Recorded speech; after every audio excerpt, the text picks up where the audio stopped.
my talk. Here we go. How he said he living life as a gringo, where you question where you fit in every time you mingle. They say you do this with not enough that. My rapping is really bad. This life as a gringo. Yes, hello and welcome to another episode of Life as a Gringo. I am Dramos, of course, and it is Thursday, so it means it's time for our Thursday Trends episode.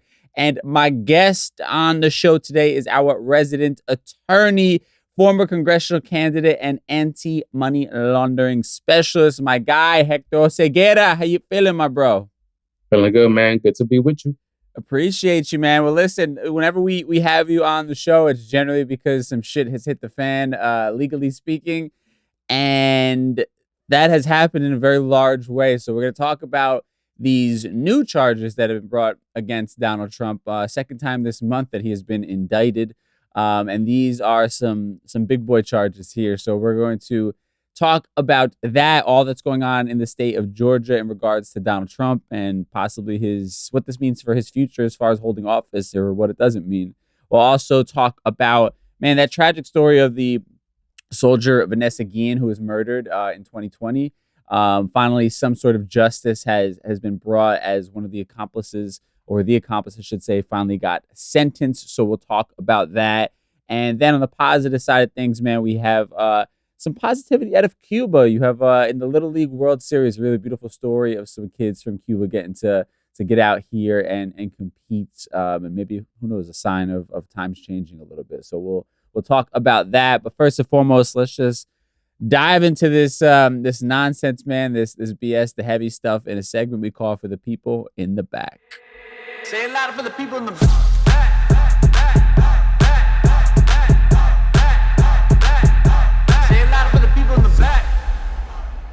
All right, so we're going to start with Trump. Let's just dive into this, right? And, you know, I'm sick of talking about Donald Trump, right? I'm tired of it, but it's also important because there are so many people who still subscribe to his political agenda, let's just call it, right? And these things that are happening now around him, if we ignore it, it just continues to sort of make it seem like these aren't a big deal, right? But which is what a lot of his base tries to pretend is. But Trump just got indicted on some RICO charges, right? This is some big stuff here. So I'm gonna kind of just read a bit about it, and then I want to hear your reaction. But you have Donald Trump, along with 18 co-defendants, being accused of breaking a variety of criminal laws in the Georgia 2020 election, right?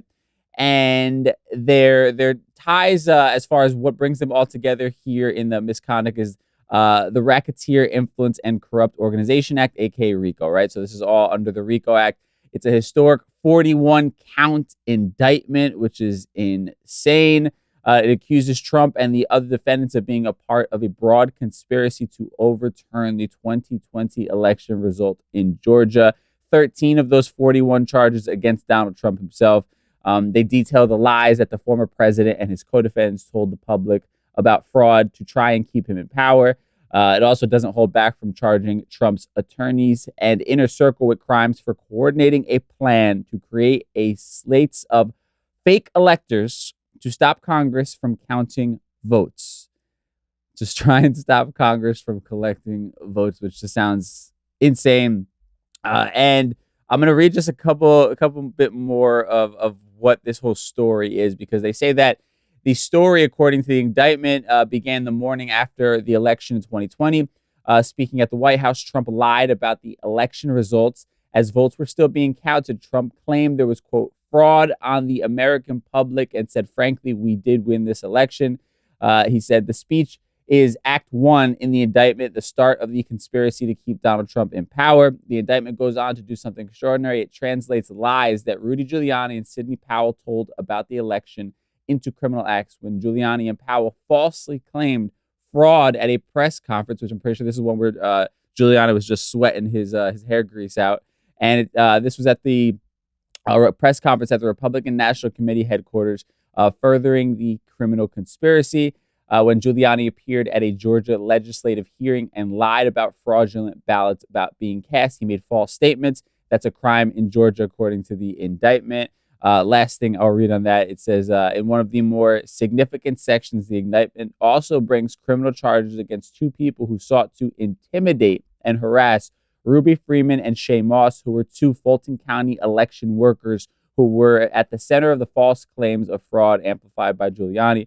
Both women faced harassment after the 2020 election that has basically uprooted their lives, and it details how Trevian Cootie, a former publicist for, ironically, Kanye West and R. Kelly, worked with two other men, Harrison Floyd and Stephen Lee, to try and pressure Freeman into confessing to voter fraud. They say Cuddy showed up at Freeman's doorstep, eventually met with her and told her to confess to voter fraud or else people would come for her within 48 hours and she would go to jail. So they are pressuring the everyday person on top of that, and essentially threatening to ruin their lives if they don't go along with this big lie that happened. Now, obviously, there's a lot to get into in this entire indictment. I just read a very scaled down version of it via The Guardian and CNN. But your thoughts on all you've seen and read so far? Right. So you threw out like a whole this whole story that is like so intricate, but what we've never really had before is this meshing of the legal and the political. So that's the two questions you really have. Is you have a legal question of what's going to happen to this man through the law, and then you have a political question of we have an election coming up where he's the most likely candidate in that election, and we've never had these two things meshed. Now, look at the legal aspect of it, the RICO statute. The ultimate irony of this is that the RICO statute is one of these tough on crime laws that was used by conservative prosecutors to be tough on crime, which was a Republican talking point for many, many years. You know what I'm saying? So to have a Republican candidate now falling under this crime, and now look at the crime itself. The crime itself is political, is basically saying that this person tried to steal power. That they knew they didn't win an election, but they wanted the people in charge of that election to say that he won regardless of that. And so you're really mixing something that this is probably the most dangerous time, I think, in American history, because these things are coming together in such a way that there's political turmoil, there's economic turmoil, there's so much turmoil in this country. And a lot of it is invisibilized. Like you're not supposed to talk about those people. Or, like the underclass is invisibilized nowadays. Everybody's supposed to be balling. Everybody's supposed to have money. It's a certain mindset that, really has never been happened in American history, in my opinion, right? If you look at the legal aspect of this, Trump faces a minimum of 5 years in prison. And the ultimate thing about being president is he sought to pardon himself for all these crimes. But now you have crimes in a state system. And in a state system, the president can't pardon himself. So now he doesn't even have the power. Even if he was to be president, we could have a president in jail, in Georgia jail. Imagine that. I think it's an understatement to say these are unprecedented times just by that last statement you just made right there. And it brings up a lot of things. It's ironic that this man could still hold office, let's say from a jail cell, hypothetically, but anybody with a felony can't vote. You know what I mean? I think that just kind of goes to show you who's really making the rules in this country and who they're trying to keep out of the conversation. But let's talk about it being a RICO charge and just kind of break that down, because I think it's probably safe to say, and you can correct me if I'm wrong, this is probably the worst of the charges he's been brought up on at this point, right? The scariest. So that's the thing, is that we've talked about Trump before, and I'm always very hesitant to be like, oh, they got him, because all these other things that they brought him up on, the Stormy Daniels charge, the only other charge that is probably as serious as this is the documents case, where supposedly he stole, the classified documents. Other than that, this might be, but that's the thing, is that if I'm not mistaken, that's a federal case. So potentially, if he was to be president, he could even pardon himself for that. Right. Now we're in a situation, if he was to be found criminally liable, there's no way that he could pardon himself for these charges. So that's why now we have the political question of, would this country elect a man that could end up in prison potentially for the duration of his term? You know, Yeah. that's a real question. I laugh because it's just so fucking ridiculous, but it's also like, man, this is a sad moment for our country, right? Like, you know, obviously I'm not a fan of Donald Trump, but I also zoom out and think about, what does this look like on the global stage? You know what I'm saying? Because we are the global leader. Everybody is watching what's going on. And particularly when you have other countries, you know, let's say enemies or people that we're not sure about, like China or something like that, like, you think they're not watching this and sort of seeing the weakness that is happening right now in our political system, in our country as a whole, how divided we are. And you know, countries like Russia, who obviously are in their own war right now, but I that is sort of what scares me, and also just makes me sad as a whole, is just how this plays out and makes us look globally. Well, I think it's important that you said that, because there's a very important story that came to my attention that is not really being talked about in the media a lot. But Russia and China decided to do military exercises near Alaska just about a week ago. And, you know, to me, that's sort of saying the same sort of thing that you're saying, is that our enemies see the instability and they're going to take advantage of that. And so it's to our benefit to do what we can to fight against that instability. Like, to me, I think it's horrifying that Donald Trump is the most likely Republican candidate, you know, because that puts us in that danger that he's going to be the next president. You know, honestly, that's not an unlikely scenario. So we really need to be on the lookout for, you know, I think that we've had some blowback in states like Ohio, where they've had votes on abortion rights to an extent where Democrats have come up heavy. But, you know, this is a very real danger that Donald Trump is going to be the next president from Georgia jail, you know? Yeah, well, that you know, the crazy thing about it is I see it on like social media and the responses, right? And it confirms that like his supporters are not deviating from that support for the most part, right? They're doubling down on it, and they're comparing it to Hunter Biden or Hillary Clinton, and like, you know, they're basically finding excuses for, you know, why this isn't that bad, why this is just a sort of hit piece more than anything else. They're, you know, they still believe that January 6th wasn't that big of a deal, or that it was a setup by the feds or whatever it is. Like, so in that scheme, none of this matters to any of them, right? Like, this isn't going to change their voting. And that is what is incredibly scary about this whole topic of conversation, of him still being a strong front runner by miles in the Republican Party, but also because Joe Biden is just so unelectable, being right there toe to toe with him. And actually, let's address the Hunter Biden thing for a second, right? And let's sort of differentiate why they are just not on the same level as far as, you know, let's just say a scandal or corruption goes. You know, I mean, at the end of the day, to me, you have the example of Hunter Biden, who is essentially not employed by the government, you know? Right. He, you know, and honestly, I'm not even here to defend him, because he doing the same corrupt stuff that everybody does, is using your daddy's name to get ahead in life? You know, there's a million of those, and I'm not here to defend that, because I certainly couldn't benefit from something like that, and I don't think he should have either. But at the end of the day, he doesn't work for the government. He's not employed. He's not like Ivana Trump, you know, the daughter, and Jared Kushner, who were employed by the government, and they themselves are cashing out by selling interest to Saudis and to China. And, you know, the Republicans are very happy to overlook that stuff. But Hunter Biden, you know, they're so stuck on Hunter Biden, but they won't look at how Trump and Jared Kushner did the same thing.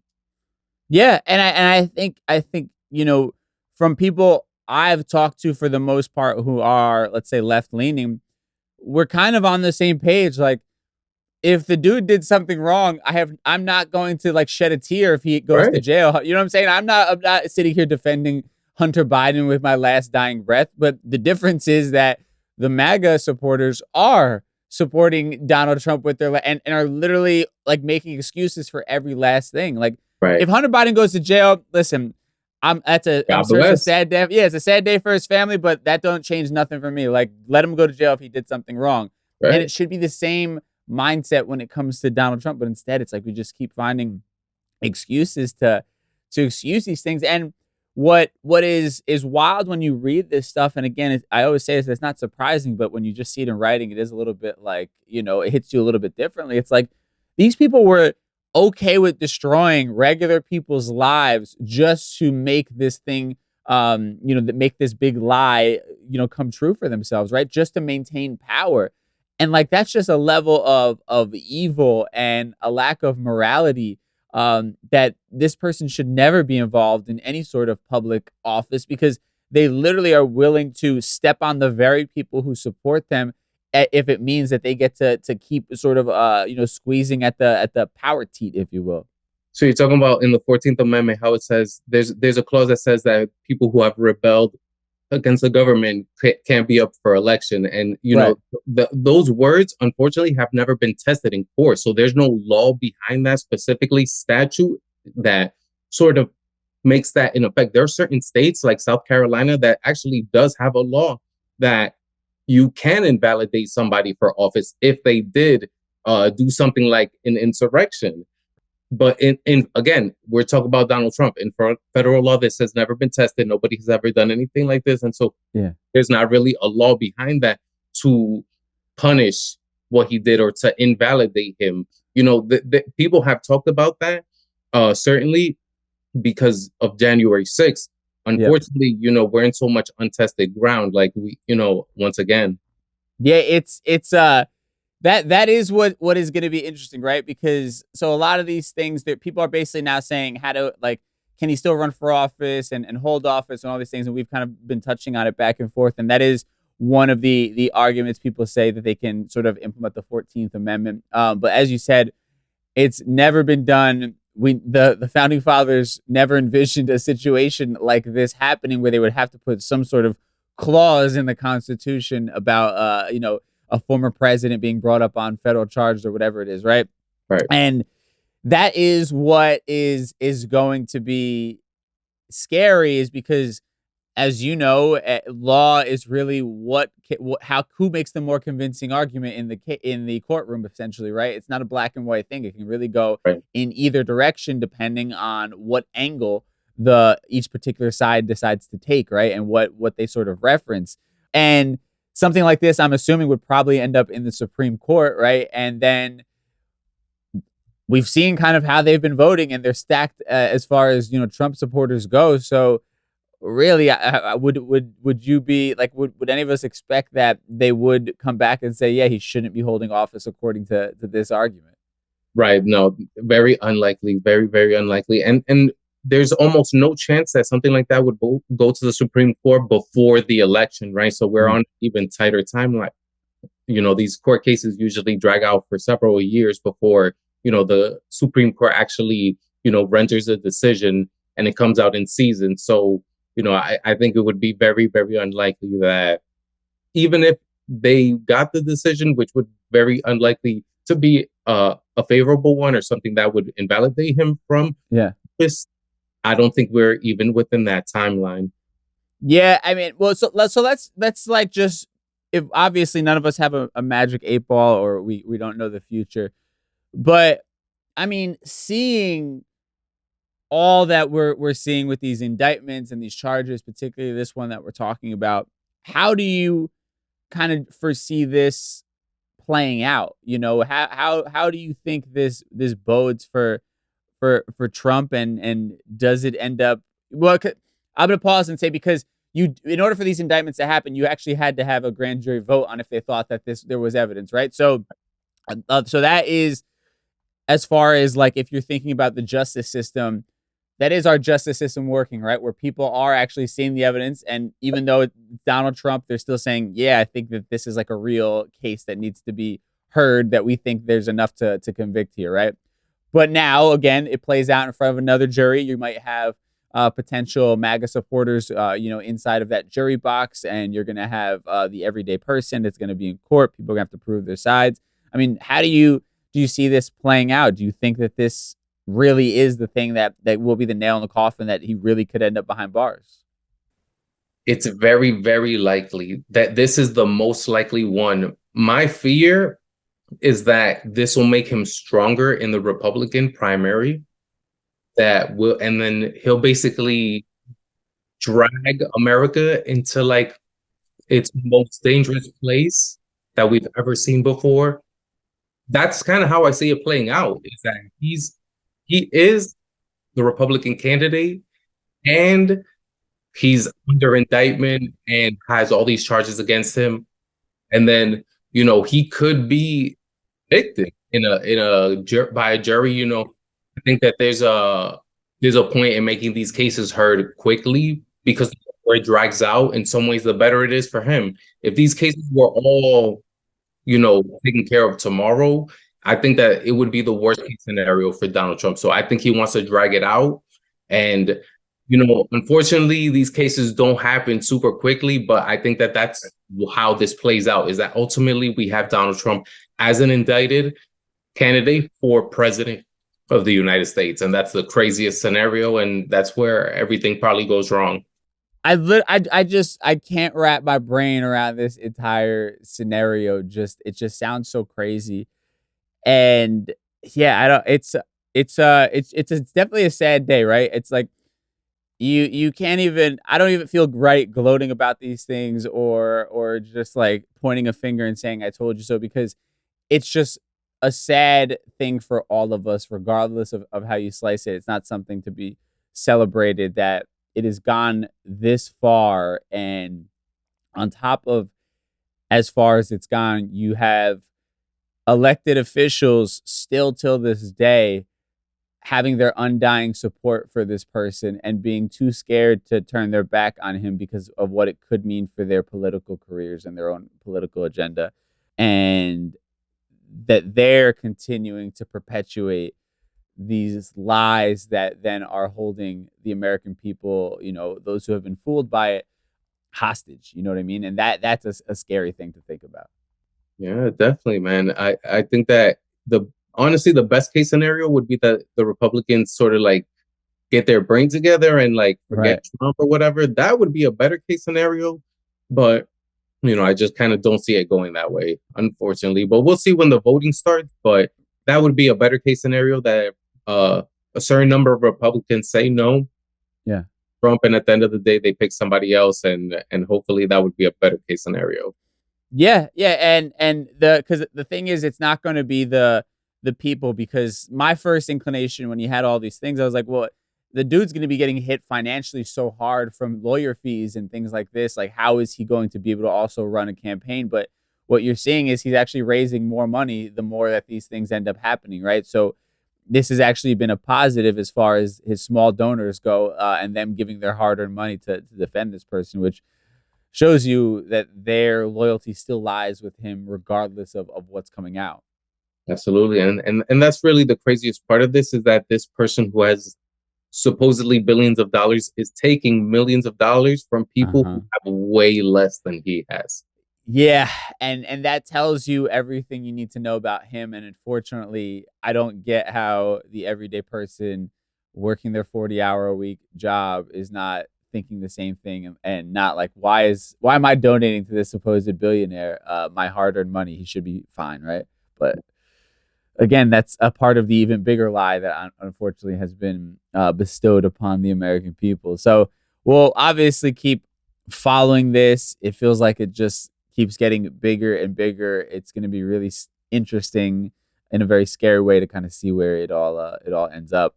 Now, moving on to something that is probably equally depressing, but you had the soldier Vanessa Guillen 3 years ago who was murdered, and now finally, some sort of justice happening here, where you had the accomplice to her murder, Cecily Aguilar, who was dating Aaron Robinson, who was actually the person who murdered Vanessa Guillen. And she has pleaded guilty to 3 counts of making false statements to authorities and 1 count of accessory after the fact for helping her boyfriend. And this is going to be a graphic description of things, but I think it's important to just be honest about it. She helped him dismember Vanessa Guillen in 2020. So apparently her part of the murder began when she was picked up from work by Robinson. They then drove back to where Vanessa Guillen's body was located.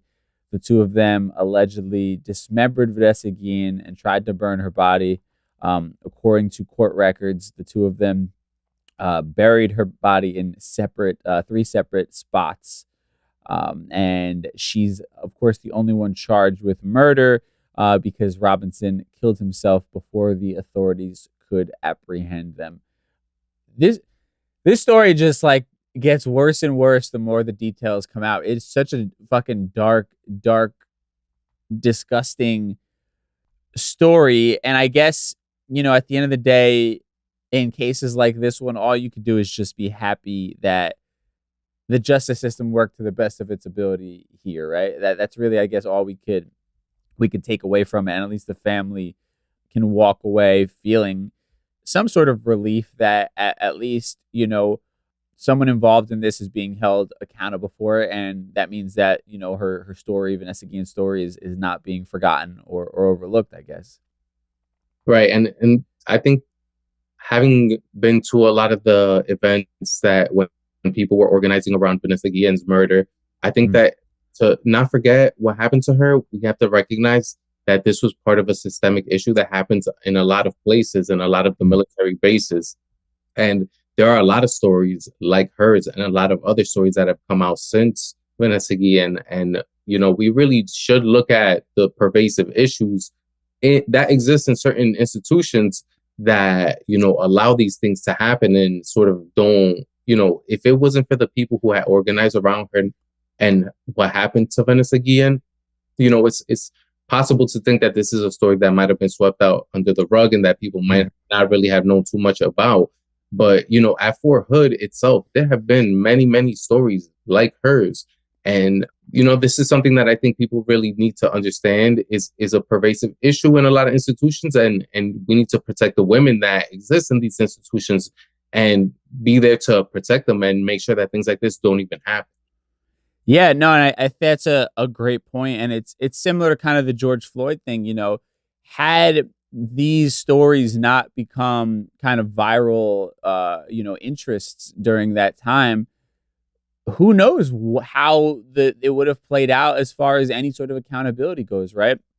Because you're right, it's a system in place, and particularly in this military base, that turned a blind eye to a lot of these things, that wasn't investigating it the way that they should have been. And it wasn't until a public outcry and uproar kind of came into play that all of a sudden people were interested in actually doing the right thing. And, it kind of speaks to a larger thing. You have a lot of people who will criticize, people who are organizing and I don't ever co-sign violence, but sometimes that does end up happening. But the fucked up thing is that's when they start paying attention, right? So it's like the argument that, oh, well, why do we have to organize in this way? Or why do we have to make whatever, turn it into this whole thing? It's like, because you guys don't listen until people just lose their shit and force you and bring it to your doorstep, right? And yeah, I think that's just another interesting kind of conversation about where we are as a country and where we are as people, that it's like, it's not until there's so much noise that people feel publicly shamed about it, or that there is like fear as far as somebody's, of privilege's safety at risk, that then all of a sudden, yeah, let's make sure there's, an independent team researching what happened here. And let's make sure that the police are now going to be arrested rather than sitting at home, and things like that. I don't know, just shit like that. Like it's frustrating, because I hear that argument all the time as well when people bring up a lot of like how you talk about organizing and things like that, taking it to the streets and stuff. And they talk about it as if there's sort of any other way for people who are the everyday person to make sure their voice is being heard and that they're being validated in, their stories. There's a very old saying in organizing that goes that organizing is meant to make people uncomfortable, right? If you're uncomfortable, you're not even gonna notice what we're talking about in a lot of ways. Right. So until the average person feels, the effects of it, in some ways you haven't gotten there yet in your organizing. Yeah, no, I think that's a great point. And it's just a lot of this shit is like top of mind because the social media comments been going crazy on a couple of things that I had posted. But like, I think that people are really blind to just like how much injustice is going on a regular basis right in front of our faces, and how much of a blind eye is being turned to anybody that doesn't fit into the sort of prioritized privileged group of people, and the only thing that the everyday person generally has, particularly those of our community who have been marginalized, many of us don't come from money or wealth or connections to high-priced lawyers or PR companies who can get our story out there and have press conferences and things like that, right? So the only way is to organize and scare people at that point, right? With numbers and your anger, because it's unfortunately the only way you can get them to listen. And if you're scared of if you don't want to see protests, you don't want to see these things happening in your streets and things like that, then do the right thing from the beginning, and maybe you wouldn't have so many angry people ready to take it to the streets and sort of do whatever they have to do to be seen and heard. Address the issue itself, and then the people are not going to scare you anymore. Right. It's like it's so simple in concept, but it's like we can't seem to apply these simple things in practice into everyday life, and man, it's just really frustrating. There's so many things about a lot of these conversations that are just incredibly frustrating, that do sort of make you feel a bit hopeless when you think about it. I feel you, Dramos, and like I'm telling you, there's a lot of economic sort of turmoil out there, because it feels like the people at the very, very top are taking so much, and the people at the very bottom basically have nothing to stand on. So, Right. And the disparity is getting bigger and bigger as the years go on. So in the 1970s, the average CEO would make 40 times what his lowest paid worker would make. Now the ratio is hundreds. Now they make 300-400 times what the lowest paid worker makes. The lowest paid worker still makes the same back then to today. You're taking from people, and now these people are left without. And so what are they going to do? They're going to lash out at you. Yeah, no, that's a great point. And also I think with something like Vanessa Guillen, as tragic as this is, and obviously this doesn't, I can't imagine how much it really would change for the family, but it's sad that this is also like one of the cases that it got the attention it deserved, right? And that's a celebration in itself, because there are so many other Vanessa Guillens out there that have never had the chance to, have their story heard, to have justice happen, to have any sort of change come as a result of the horrendous things that they went through. So it's sad that, in a way, like little like things like this, her just getting some sort of justice, or people actually being aware of what happened, is a win. Yeah, definitely. All right, so we've talked about a lot of the negative stuff going on right now. We're going to now move on to something more positive for our Mi Gente segment. Mi Gente.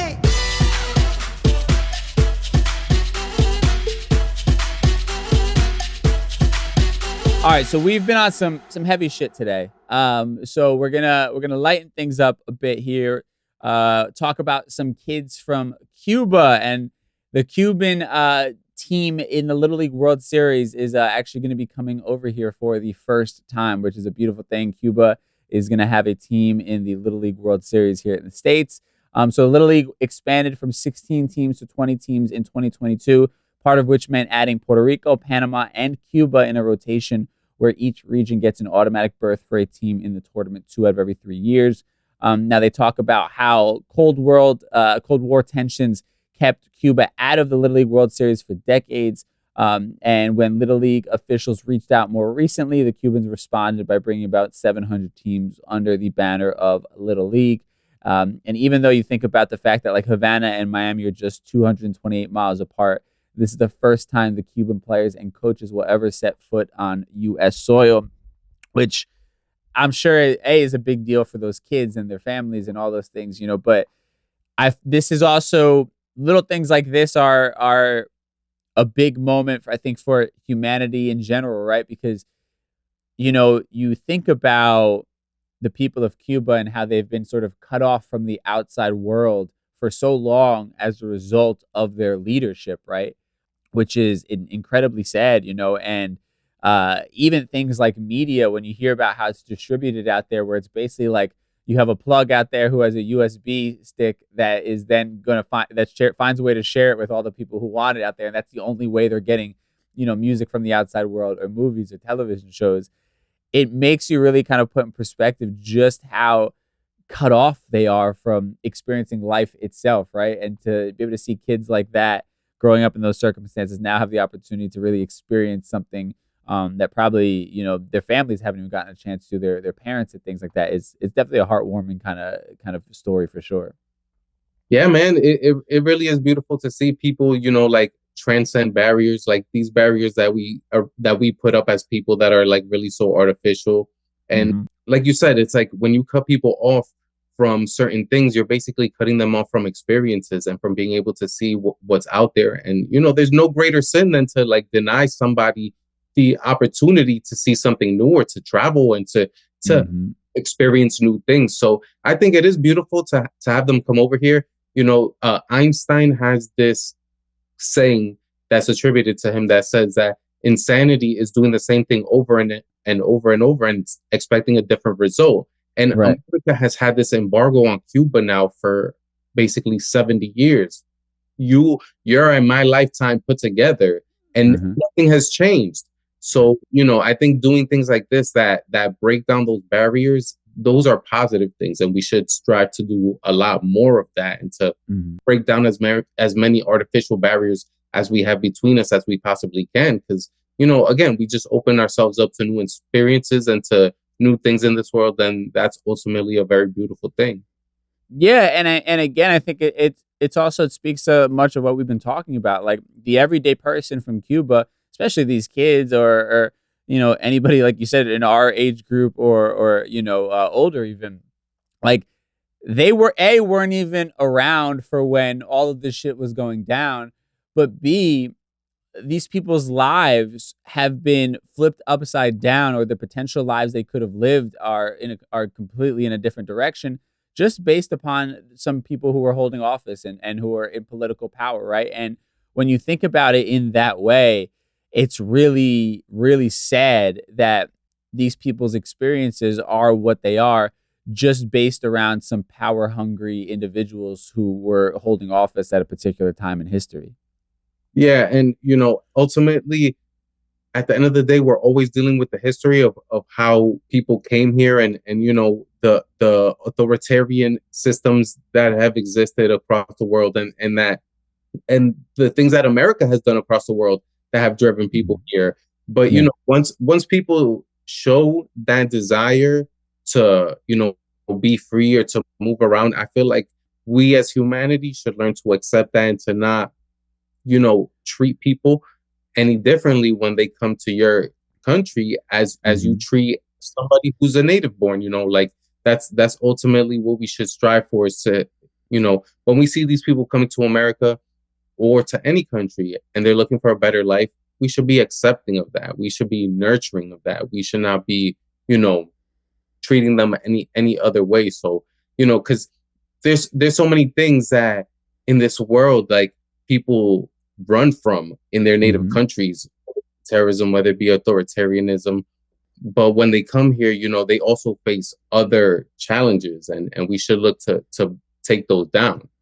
Yeah, no, 100%. And you have to give a big shout out to, the Little League World Series organization for taking it upon themselves to extend that olive branch, right? Because obviously our politicians are not that interested in doing any of those things. So it's really up to us and anybody who has some sort of power, be it just numbers, be it an organization they're a part of, whatever it is, to, try and do something right to maybe right some of the wrongs that unnecessarily have happened, because I feel like the crazy thing about Cuba, what people don't, I feel like, realize is Cuba was popping. That was like Vegas back in the day. You know what I mean? And that there were people who used to travel constantly back and forth between the States and Cuba, and Cuba had a lot of tourism and things like that. And then, again, you think about it, it's like just some power hungry person has changed the course of generations to come just for no real reason whatsoever. So it's like you have to have empathy for that, to your point, and I think that's what people have to begin to realize, is that the people coming over here, or people experiencing these horrendous things, like they're literally a person just born into a shitty situation because of some horrendous leadership that is more concerned with money and power than they are humanity, and they shouldn't be punished for the fact that they just happen to be born into that situation. Especially when you live in a country like America, where you face a similar future, right? Right. Yeah, we're not too far off if we're not careful, right? It's again, Donald Trump. That's the bigger context of it, is this man literally was just looking to delete democracy as we know it. Essentially, that's what would have happened had he have been successful in what he was attempting, and that's why it is such a big deal. We would have not been the democracy that we stand tall and proud about anymore when our elections don't even matter anymore at that point, right? We would have been no different than the very countries that we're critiquing, who are sending people over here. And then it will be American refugees running to Somalia, right? Right, exactly. The irony, the irony of that sort of vantage point, man. But my bro, I always appreciate having you on here, getting your perspective. Anything you want to push people to before we get out of here? No, man, stay in tune for local elections. In Jersey, we have elections every year. So, always keep it plugged, Oseguera 201, and, always out here in the streets. All right, my bro, I appreciate you. Good seeing you. Man, big shout out to my guest this week, our resident attorney, Hector Oseguera, for hopping on the show and just deep diving into a weird time that we are all living through right now. Speaking of all of us, I do want to get y'all's take and just kind of, I just want to test the temperature here, of where people are standing. Where's your head at in regards to our country right now and, man, our modern political system. So we'll get into that for our Ask a Gringo segment. Ask a Gringo! I have a question. All right, so for this week's Ask a Gringo segment, and you can follow me on Instagram at DJ Dramos. We try to do this for almost each and every episode. I want to get y'all's take on one of the topics that we are discussing. And this time, I just kept it real simple, man. Let's just talk government, this country, the elections in general, right? What are your thoughts, your feelings? How much faith do you have in our political system? All of the above. And I don't want to, it's not going to be like, oh, Democrats suck, Republicans suck. No, it's like just everybody as a whole. How do you feel like people are doing as far as their jobs are concerned, right? So I'm going to read a few of the responses that I got. I got a lot of responses here. At Amasera Dactyl said 0. I feel elections are pointless now. No one in power actually helps the people. I definitely understand this perspective 100%. I think that it's very easy to feel that way, to feel like it's not even worth voting at this point because the powers that be, the people we end up putting in office, are just not doing what needs to be done. And that goes on both sides, right? I don't think Joe Biden is doing all that he can. I don't think that he's being as strong as he should be, particularly the time period that we're living in. I don't think he's fighting on behalf of us. I don't think most elected officials are. I mean, I think they're all pretty fucking clueless and out of touch with the everyday person. So I 100% get that.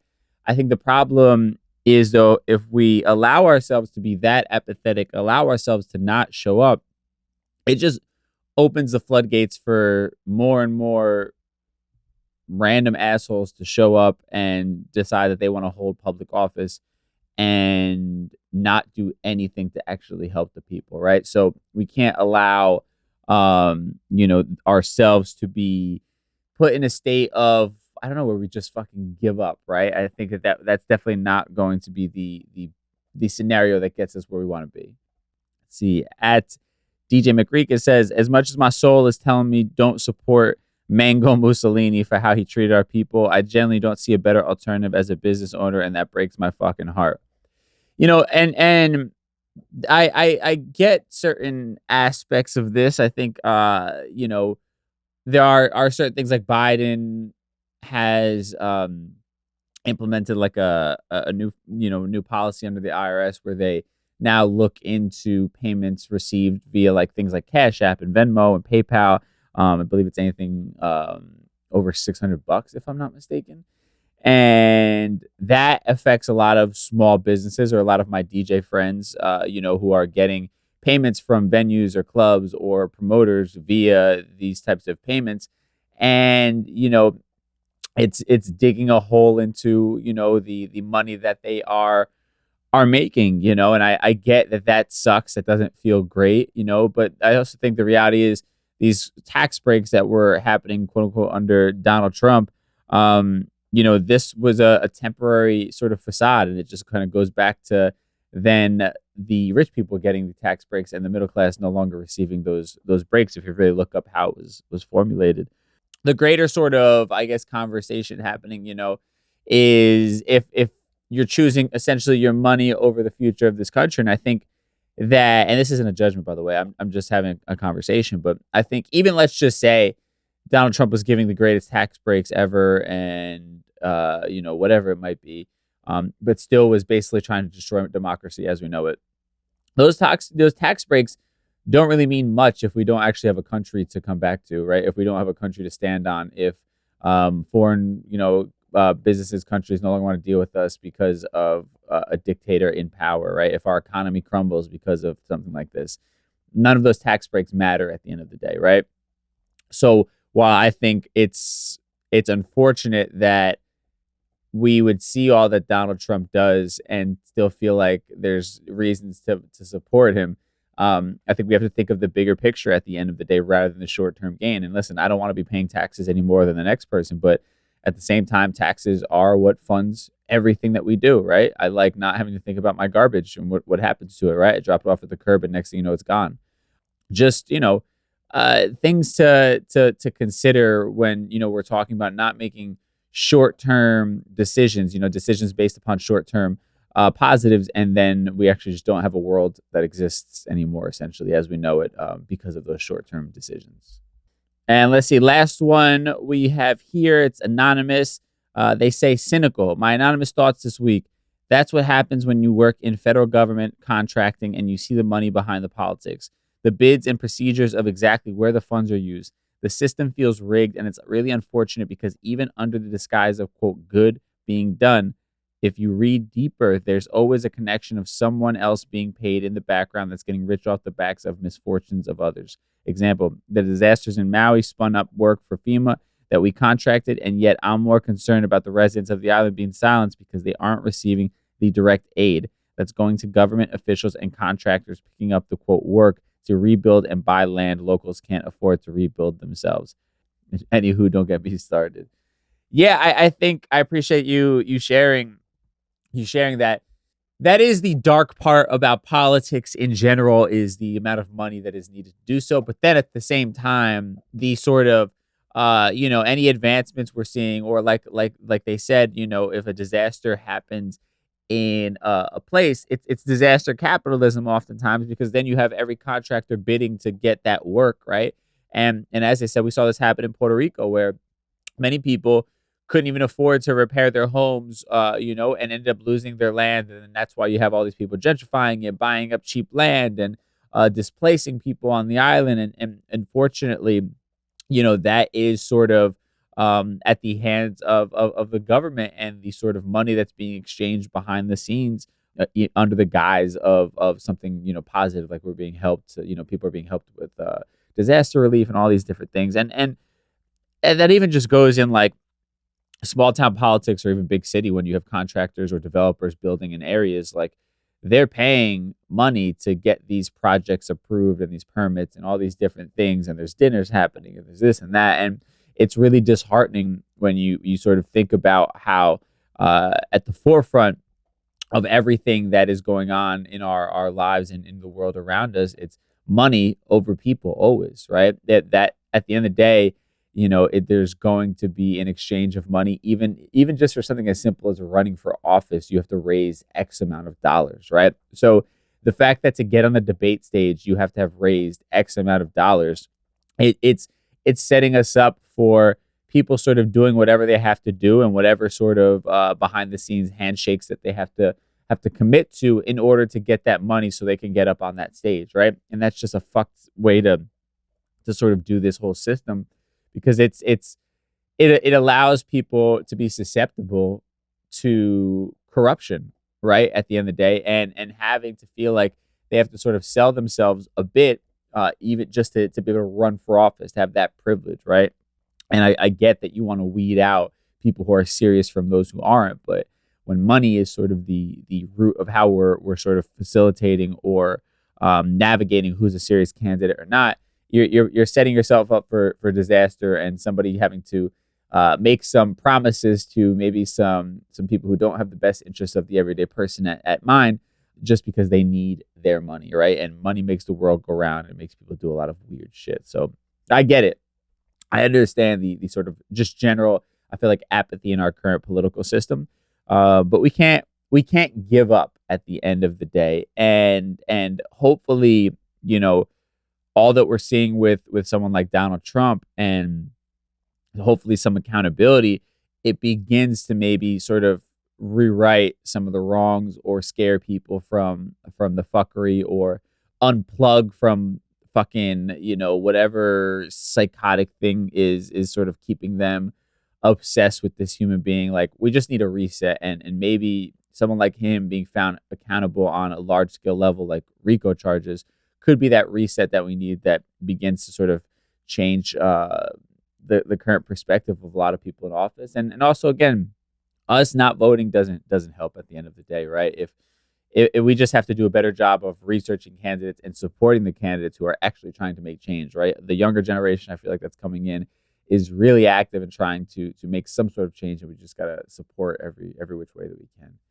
Now, with that said, thank y'all so much for participating again at DJ Dramos on Instagram. You want to be part of these conversations.